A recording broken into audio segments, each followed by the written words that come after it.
अगर सिर्फ सरकार बदलने का चुनाव होता तो हम अपनी इतनी ताकत से, इतनी मेहनत से और इतनी हिम्मत से इस चुनाव को नहीं लड़ रहे होते, क्योंकि ये सरकार बदलने का नहीं, ये अहोम संस्कृति को बचाने का चुनाव है। इस बात को याद रखिए।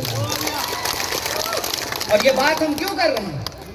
ये बात हम इसलिए कह रहे हैं कि पूरा का पूरा जो सिंडिकेट है, पहाड़ काट रहा है, खदान की चोरी कर रहा है, रेत चुरा रहा है, हर जगह पे गुंडागर्दी, कमीशन, भ्रष्टाचार, लूट और सारा का सारा चोर इकट्ठा हो गया है और सारा का सारा चोर जाकर के भाजपा में शामिल हो गया है।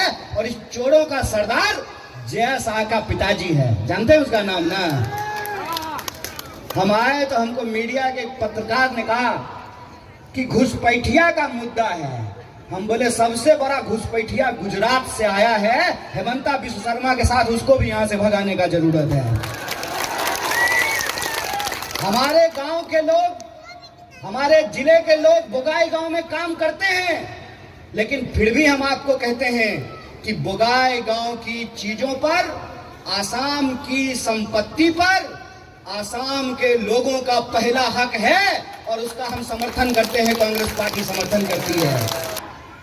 तो फोटो शूट कराने के लिए नहीं पहनते हैं, रील बनाने के लिए नहीं पहनते हैं।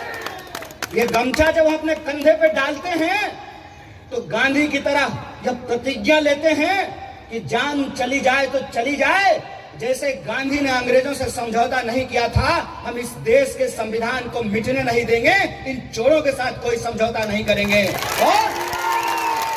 और राजवंशी लोगों का जो हक है, उनका जो स्टेटस है एसटी का, उसको दिलाने का काम कांग्रेस पार्टी करेगी। हम ये संकल्प लेते हैं। और बात सिर्फ एक जाति का नहीं है, बात सिर्फ एक जनजाति का नहीं है, बात इस देश में रहने वाले 140 करोड़ लोगों का है। बात आसाम में रहने वाली हर वो अहोमी जनता का है जिसकी अपनी पहचान है, जिसकी अपनी संस्कृति है। आज चुनाव में आकर के हेमंता बिश्व शर्मा को जय अहोम याद आ रहा है।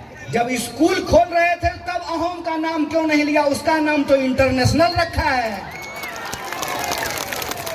बच्चा इंटरनेशनल पढ़ेगा, चोरी करके माल इंटरनेशनल जमा किया जाएगा विदेशी खाते में।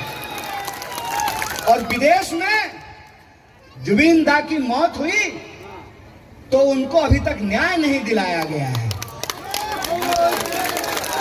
इसीलिए हम सिर्फ एक पहचान की बात नहीं कर रहे हैं, हम आसाम में रहने वाले वो सारे लोग जो इस मिट्टी से उगा हुआ खाते हैं, यहाँ की हवा में सांस लेते हैं, यहाँ के पेड़ों की छांव में अपना गुजर बसर करते हैं, जिनकी पहचान अहोमी है, हम सबके हक और अधिकार की बात करते हैं। कांग्रेस पार्टी ने इस देश को आजादी दिला करके, संविधान को लागू करके इस बात को सुनिश्चित किया है कि हमारे माथे पे तिलक हो या टोपी हो, हम पजामा पहने हो कि लुंगी लपेटे हो, हम कुर्ता पहनते हो